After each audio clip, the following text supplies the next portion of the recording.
의사소통 기술, 공감적 청취, 개방적 청취.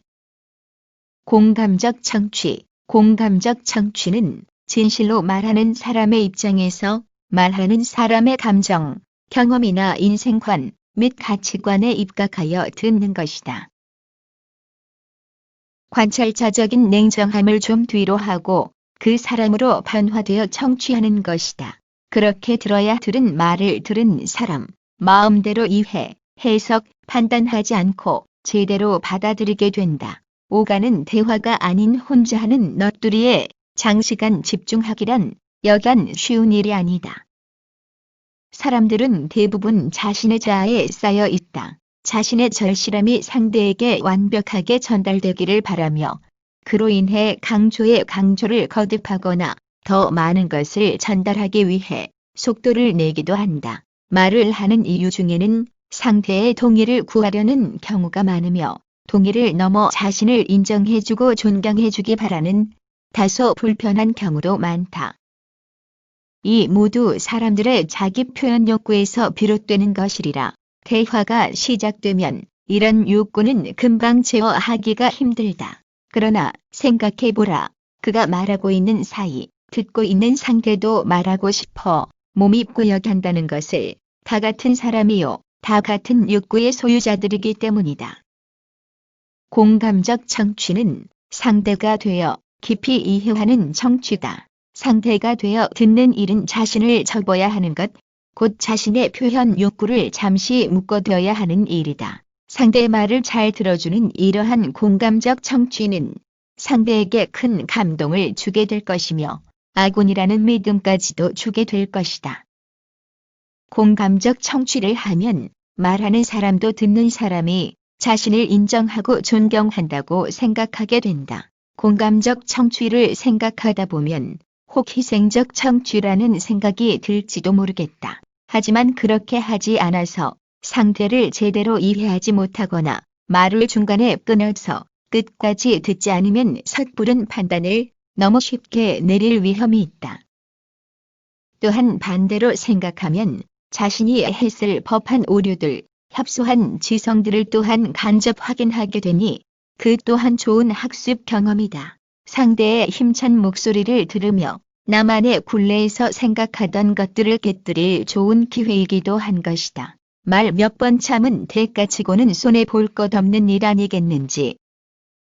공감적 청취는 가장 높은 청취 수준이다. 가장 낮은 수준은 상대의 말을 무시하고 다른 생각이나 행동을 하면서 듣지 않아서 무슨 말을 했는지도 모르게 되는 것이다.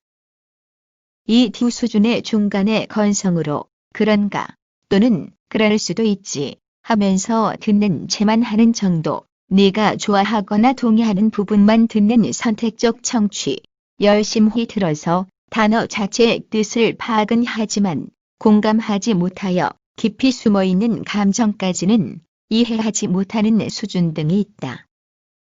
어느 수준으로 상대의 말을 들었는지 보기 위해 또는 공감적 경청 연습을 위해 들은 것을 이와 같은 수준으로 내가 다시 말을 해보는 방법이 있다.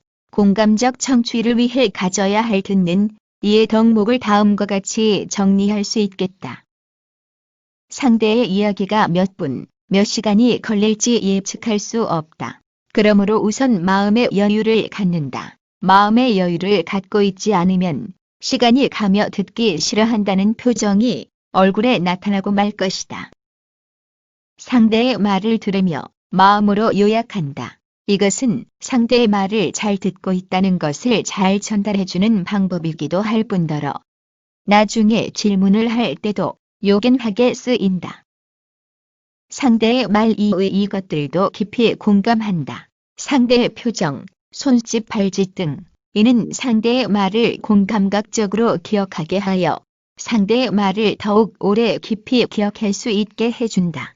게다가 상대의 말 듣는 동안의 지루함을 피해 갈 수 있는 좋은 방법이기도 하다.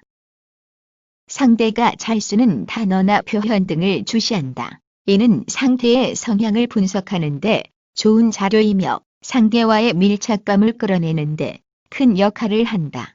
상대에게 말을 해줄 때 그가 쓰던 단어와 표현, 특이한 어법 등을 그대로 사용해 줄 경우 당신의 정확한 관찰, 그리고 상대와 통화되려 했던 당신의 모습이 상대를 크게 감동시킬 것이다.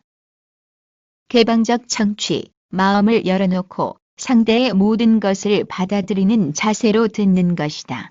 그러기 위해서는 일단 들으면서 판단을 먼저 하지 않아야 된다. 특히 상대의 말을 반박하려는 마음을 가지게 되면 그 부분에 마음이 쏠려서 자신만의 관점으로 듣게 되고 전체를 정확하게 이해하기 어렵다. 말하는 사람은 자신의 개성으로 자신의 이야기를 할 뿐 듣는 사람의 취향까지 배려하며 말하는 경우가 많지 않다. 그렇다고 그것에 반기를 들면 듣는 내용은 부실해질 수밖에 없고 중요한 정보를 놓치게 되며 따라서 미성숙한 평가나 판단이 되기 쉽다. 듣는 내용을 통해 소득이 없었다면 들은 시간은 낭비였을 뿐이겠다. 이런 면에서 모든 것을 열어놓은 청취는 참 중요하다. 상대의 이야기를 열린 마음으로 듣게 되면 여러 관점으로도 생각할 수 있기 때문에 지적 수련에도 도움이 된다. 열린 마음이 되지 않을 때는 대화에서 득보다는 실이 많아질 수 있다. 말을 듣는 가운데 얻어질 수 있는 정보의 기회가 사라짐은 물론 주변 사람을 잃게 되거나 심지어 적을 만들게도 된다. 열린 마음이 열린 배움의 기회를 가져다 줄 수 있듯이 열린 청취는 더 많은 학습의 기회를 제공해 줄 수 있다. 자신의 판단 기준과 철학이 절대적일 수 없음을 상기하는 것, 열린 청취의 기본이라 하겠다.